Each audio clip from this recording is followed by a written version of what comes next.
Dando continuidade aos elementos do ato administrativo, agora a gente vai falar de vícios. O que são os vícios? São irregularidades que vão comprometer a validade do ato administrativo.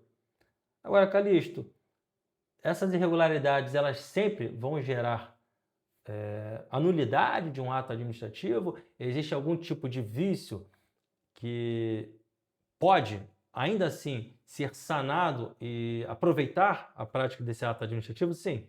Você precisa entender o seguinte, deixa eu anotar aqui, que alguns vícios podem ser corrigidos.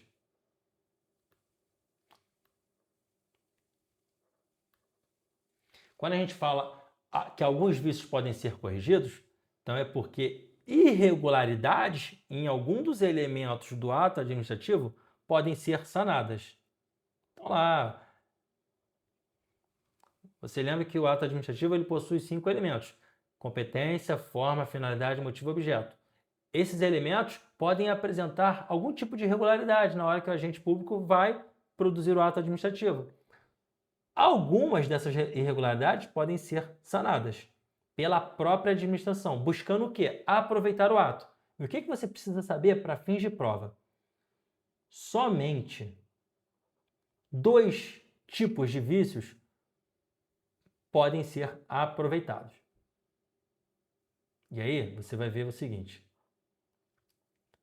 o vício de competência, ou o vício no elemento competência, e o vício no elemento forma. Então, se o elemento finalidade, se o elemento motivo, se o elemento objeto possuírem algum tipo de vício, esses elementos não podem ser sanados. Se eles não podem ser sanados, de forma consequente, o ato administrativo que foi praticado com base nesses elementos viciados, esse ato ele vai ser nulo, tá bom? Agora aqui, eu falei para você que se o ato administrativo ele for produzido com algum tipo de vício no elemento competência, ou se o ato administrativo ele for produzido com algum tipo de vício no elemento forma, esse ato, ainda assim, ele pode ser convalidado. A administração ela vai, esse ato aqui está com vício no elemento competência, mas a gente pode tentar sanar esse vício na competência e convalidar o ato. O que é sanado é o vício no elemento. O que é convalidado é o ato depois. Mas não é qualquer tipo de vício de competência e nem vício de forma. Somente a competência que não for exclusiva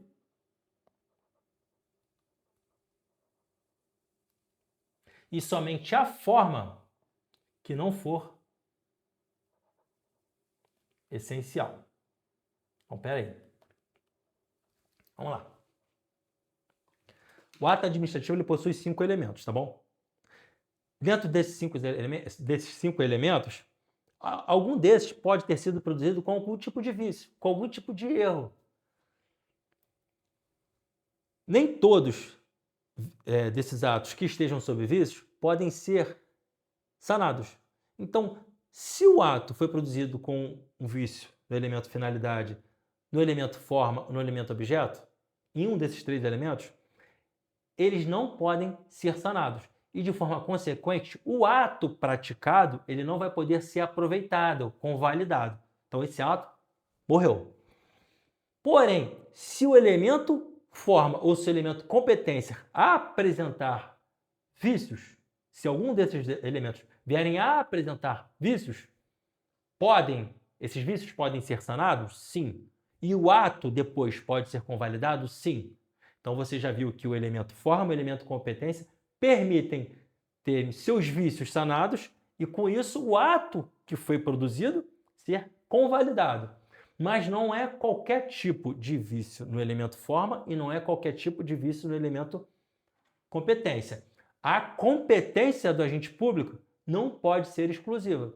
Se a competência ela é exclusiva de um agente público e vem um outro agente público que pratica esse ato, não cabe convalidação do ato administrativo. Porque para ser convalidado em razão do elemento competência, não pode ser uma competência exclusiva. Se for uma competência exclusiva e um outro agente público praticar esse ato não vai poder ser convalidado, tá bom?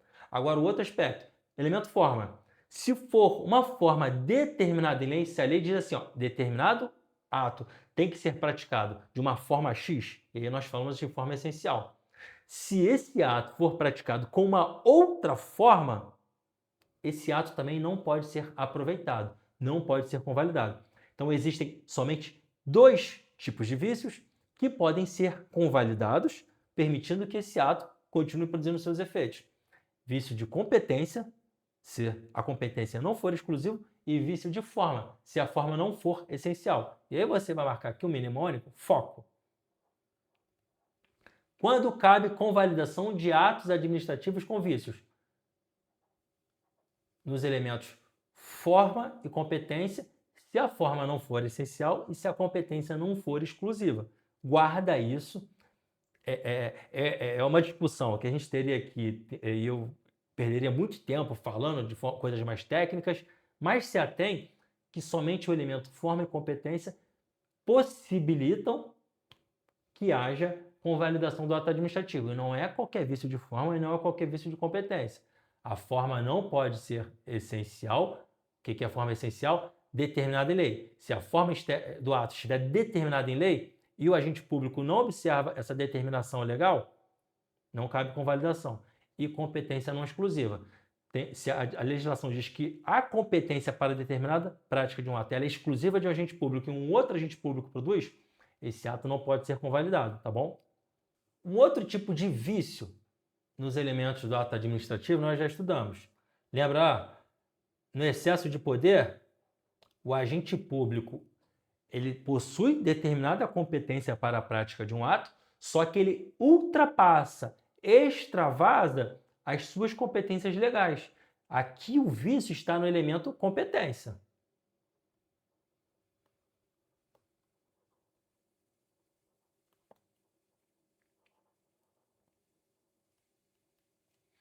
Já no desvio de poder ou finalidade, o agente público exerce suas competências legais. O ato praticado pelo agente público encontra respaldo 100% na previsão legal, só que ele emprega a prática desse ato para uma finalidade que não é finalidade pública. Então, aqui no desvio de poder ou finalidade, o vício está no elemento finalidade.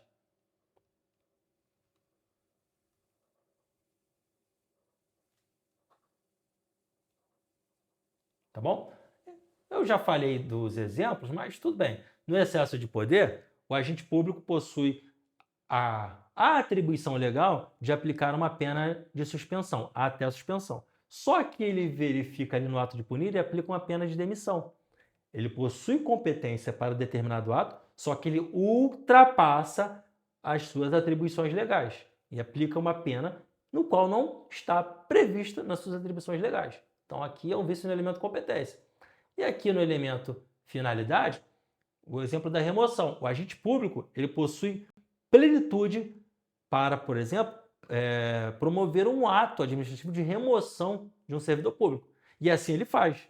Só que dentro da finalidade desse ato, deixa, por exemplo, de ser com a finalidade pública e remove o servidor por questões de brigas pessoais, por questão de revanchismo, vai e remove o servidor para outra localidade.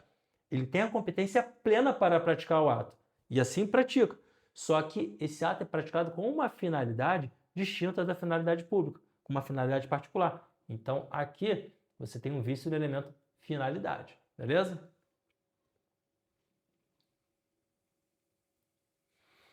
Tudo bem. E aí, nós vimos que o ato administrativo ele pode ser convalidado, dependendo do tipo de vício e dependendo do elemento viciado, o ato pode ser convalidado. A doutrina apresenta 3 formas de convalidar. Então, esse ato ele vai poder ser convalidado de 3 maneiras distintas. Anota aí. A primeira convalidação é a ratificação. O que diz a ratificação?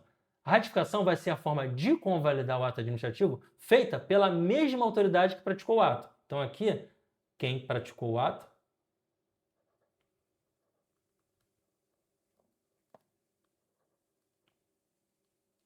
faz a convalidação. Confirmação. Na confirmação, quem vai convalidar o ato é uma outra autoridade.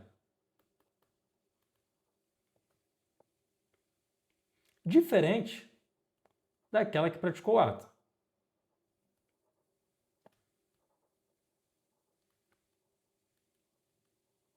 E na reforma? Na reforma, você tem a edição de um novo ato.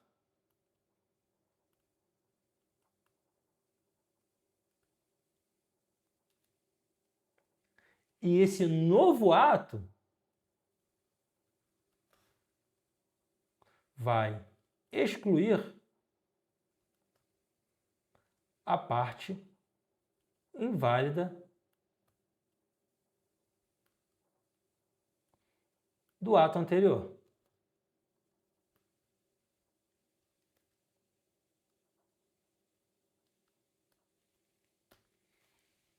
Mantendo a parte válida.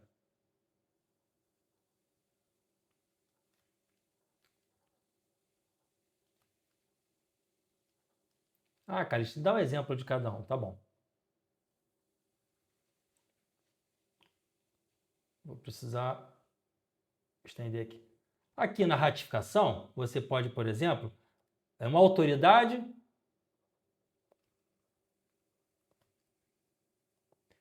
emite uma portaria, né? Com competência delegada.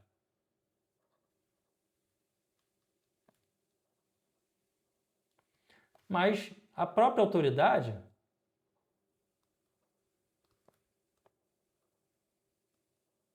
assina o documento. Aqui pode ser, por exemplo, um servidor sem competência.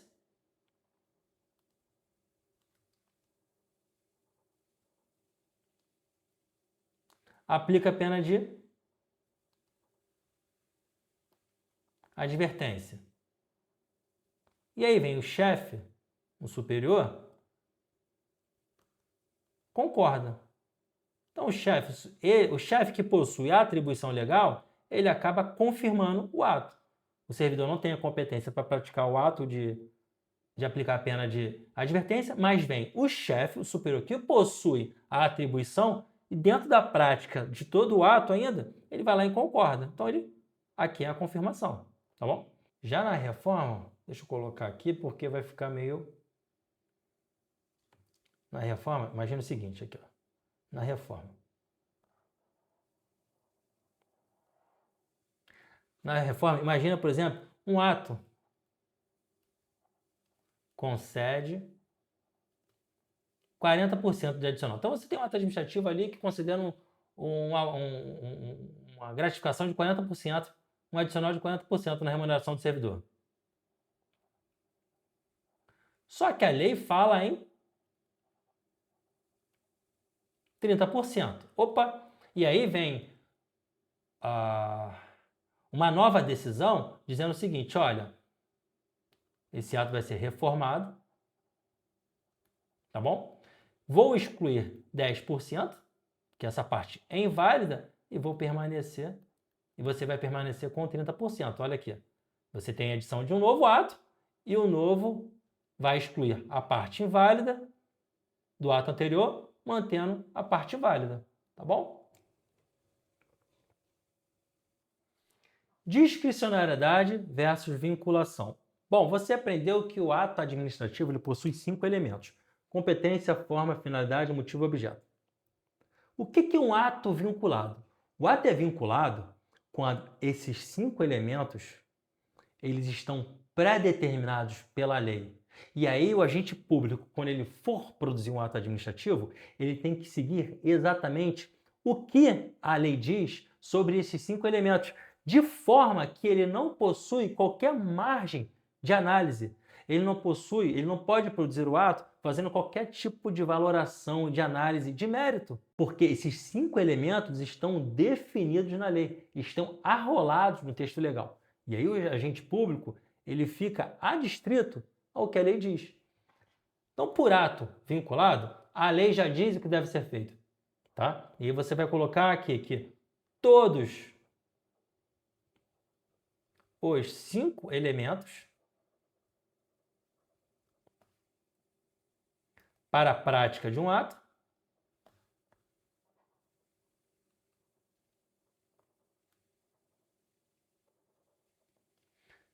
vêm totalmente definidos pela norma.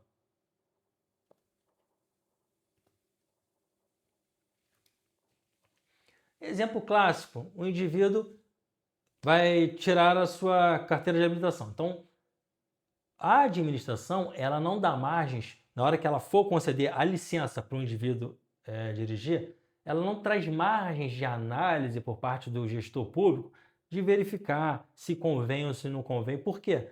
Todos os requisitos estão definidos na lei. Competência, forma, finalidade, motivo, objeto. A lei já predetermina esses 5 elementos de forma que não há qualquer tipo de margem para o gestor público fazer análises. E aí nós falamos que esse ato é um ato vinculado, porque os 5 elementos estão definidos na própria legislação. A administração pública ela não vai ter margem de escolha. Os requisitos para a produção do ato administrativo estarão previstos na lei, tá bom?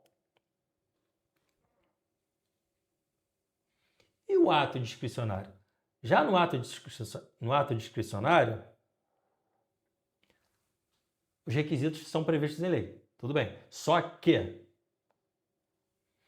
a legislação ela vai permitir isso aqui, ó, uma margem de escolha em análise.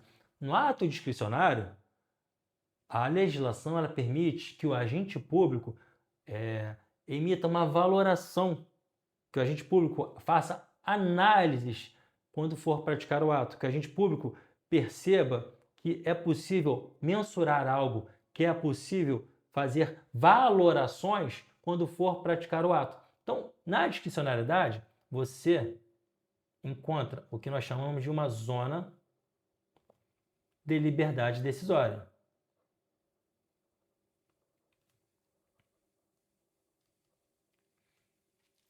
Essa zona que a lei permite para o gestor público ter maior liberdade para decidir se chama mérito administrativo.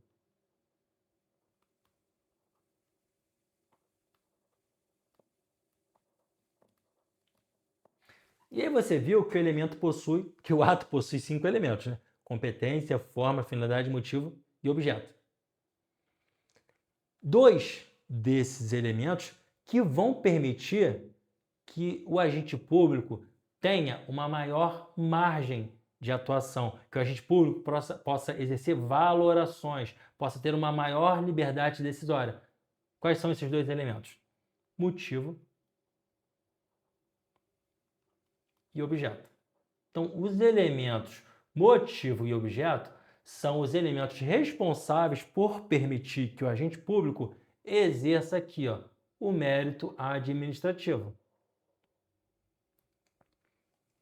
Tá bom? Guarda isso. Isso aqui é questão de prova, questão certa. Só um ponto é que aqui no mérito administrativo, após o ato administrativo, ele pode ser submetido ao Poder Judiciário, tá? O Poder Judiciário pode fazer o controle de legalidade do ato vinculado e do ato discricionário. Só que no ato discricionário, o mérito administrativo é uma análise. Você concorda comigo que o mérito administrativo é uma análise que o gestor público possui, que diz respeito a questões de conveniência, oportunidade? Aqui o Poder Judiciário pode analisar? Pode. Mas não pode substituir a decisão com base no mérito administrativo. Não pode simplesmente o Poder Judiciário falar o seguinte: não concordo com a análise que você fez. Essa análise não está ok. Se não for uma análise ilegal, se não for uma análise, um mérito administrativo que ofenda princípios, proporcionalidade, razoabilidade, princípios do direito administrativo, O Poder Judiciário não pode substituir esse mérito quando esse ato discricionário for questionado em juízo, tá bom? Isso aqui é uma prerrogativa da administração. A administração pública, sim, pode, por exemplo, revogar um ato administrativo por entender que esse mérito já não é mais interessante, porque o ato deixou de ser oportuno, o ato deixou de ser conveniente. Então, essa análise de mérito pode acontecer. E aí, na análise de mérito, a administração chegar e falar não é mais interessante manter esse ato. O Poder Judiciário não. O Poder Judiciário ele vai analisar aspectos de legalidade, vai verificar se, dentro desse mérito administrativo, há ofensas à proporcionalidade, razoabilidade, mas a análise do mérito em si não pode ser substituída por decisão do Poder Judiciário. Guarda isso, tá bom? E aqui eu encerro com você o nosso bloco sobre elementos do ato administrativo. É um bloco grande e vamos tocando o conteúdo.